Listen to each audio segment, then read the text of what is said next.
அண்ணா என்ன சொல்றதுன்னு எனக்கு தெரியல அண்ணே. எனக்கு ஒரு மாதிரி ஆகுது. அப்படி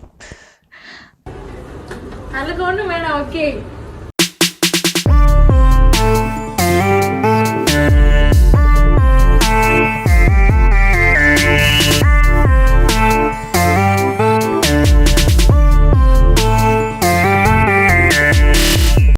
ஹாய் ஹலோ வணக்கம் மக்களே. இப்போ நான் எதுக்காக வந்திருக்கேன்னு உங்களுக்கே தெரிஞ்சிருக்கும். சோல் ஆஃப் வாரிசு அப்படின்னு சொல்லிட்டு வாரிசு மூவிலேருந்து 3rd சிங்கிள் வந்து ரிலீஸ் பண்ணியிருக்காங்க. அது எப்படி இருக்குது அப்படின்னு சொல்லிட்டு தான் நம்ம பார்க்க போகிறோம். எப்பவும் போல் அதுக்கு நமக்கு தேவையான விஷயம் ஒரு லேப்டாப்போ ஒரு ஹெட்செட் நம்ம எடுத்துகிட்டு பாட்டு பார்த்துடலாம். இது வேறு அம்மா சென்டிமெண்ட் சாங்குன்னு சொல்கிறாங்க. எனக்கு அது வேறு கொஞ்சம் தயக்கமாக இருக்குது. எனக்கு ஏதாவது ரொம்ப எமோஷ்னல் பர்சனாக பார்த்துட்டு அழுதுட்டேன்னா கொஞ்சம் இதுவாகிடுமே அப்படின்ற மாதிரி இருக்குது. பார்ப்போம் நான் வெயிட் பண்ணி எப்படி இருக்குன்னு.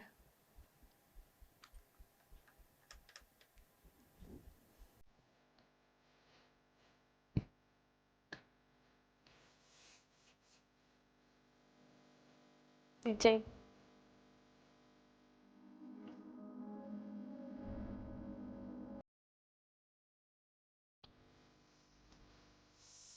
சித்ரா அம்மா பாடியிருக்காங்க.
கேஎஸ் சித்ரா,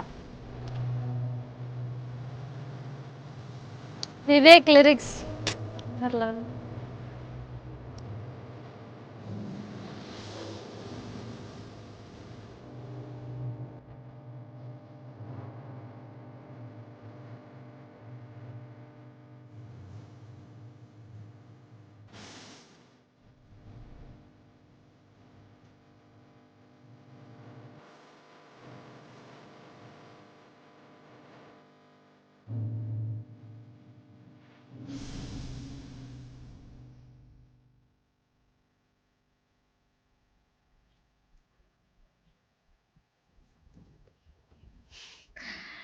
நான் முன்னாடியே சொன்ன மாதிரி லைட்டாக எமோஷ்னலான பர்சன். லாஸ்ட் டைம் வந்துட்டு நம்ம துணிவு மூவிலேருந்து சில்லா சில்லா சாங் பார்த்தா அதில் செம்ம வைபாக இருந்தது. இது வந்துட்டு பார்க்கும்போது ரொம்ப எமோஷ்னலாக ஒரு அம்மா சென்டிமெண்ட்னால யாருக்கு தாங்க அம்மானா பிடிக்காது அப்படின்ற மாதிரி, நாய் பூனைக்குனா கூட தான் அம்மானா பிடிக்கும் அப்படின்ற மாதிரி தான் லிரிக்ஸ்லாம் அவ்வளோ சூப்பராக இருக்குது. நமக்கு அம்மா சாங்கு வந்துட்டு ஏதாவது ஒரு பாட்டில் அம்மானு வந்துட்டாலே கண்ணெல்லாம் கலங்கும். நேற்று வரை நான் எங்கள் அம்மா கிட்ட சண்டை போட்டுட்டு வந்தேன்.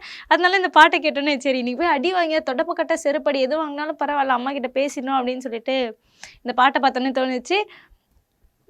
எனக்கு என்ன சொல்கிறது சத்தியமாக தெரியல. நல்லா இருக்கு பாட்டு. நமக்கு வந்து அம்மா பற்றின சாங்கு அப்பா பற்றின சாங்கெல்லாம் வந்துட்டு கொஞ்சம் கம்மியாக தான் இருக்குது. நம்ம ஒரு ஸ்டேஜ்லேயும் ஒரு சாங் போடுவோம். அந்த மாதிரி இந்த சாங்கும் வந்துட்டு அந்த லிஸ்ட்டில் ஆட் ஆகுறது அப்படின்றது வந்துட்டு ரொம்ப ஹாப்பியாக இருக்கும். இனிமேல் வந்துட்டு மதர்ஸ் டே ஃபாதர்ஸ் டேக்கெலாம் ஒரு பாட்டு போடுறது. நெக்ஸ்ட் மதர்ஸ் டேக்கு நான் இந்த பாட்டு தான் போட போகிறேன். ஓகே, வேறு என்ன சொல்கிறதுன்னு எனக்கு தெரியல. லிரிக்ஸ் வந்து வேறு லெவலில் இருக்குது. எனக்கு கண்ணெல்லாம் கலங்குது. பட் இருந்தாலும் அழக்கூடாதுல்ல, கெத்தாக இருக்கணும்ல அப்படின்ற மாதிரி இருக்குது. ஓகே அண்ணா என்ன சொல்கிறதுன்னு எனக்கு தெரியல அண்ணே. எனக்கு ஒரு மாதிரி ஆகுது. அப்படி ஓகே, மொத்தத்தில் ரஞ்சிதமே பாட்டில் அப்படி வைப் பண்ணோம். பேசாமல் ரஞ்சிதமே வீடியோக்கு நம்ம வந்துட்டு வீடியோ கொடுத்துருக்கலாம் போல அப்படின்னு தோணுது. இதில் வந்துட்டு நம்மளை எமோஷ்னலாக கட்டுப்படுத்திட்டாங்க. சரி ஓகே, மொத்தமாக ஒரு 3 பாட்டு வந்திருக்கு. 3 பாட்டுலேயுமே வந்துட்டு ஒவ்வொரு ஜானராக இருக்குது. ஒருவேளை ரஞ்சிதமே சாங் கேட்டப்போ வந்துட்டு இது ஒரு லவ் பேஸ்டு மூவியாக இருக்குமோ அப்படின்ற மாதிரி நினச்சோம். இப்போ அம்மா சென்டிமெண்ட், வாரிசுனாலே அம்மா சென்டிமெண்ட் இருந்து தானே ஆகணும் அப்படின்ற மாதிரி நிறைய விஷயம் வந்துட்டு நமக்கு இதுலேருந்து புரியுது அப்படின்னு நினைக்கிறேன். கண்டிப்பாக பாட்டு பார்க்காதவங்களாம் பார்த்துருங்க. இதே மாதிரி வேறு ஒரு நிகழ்ச்சியில் உங்களை வந்து மீட் பண்ணுறேன். அது உங்களிடம் விடைபெறுவது உங்கள் ஷீஜா. By by.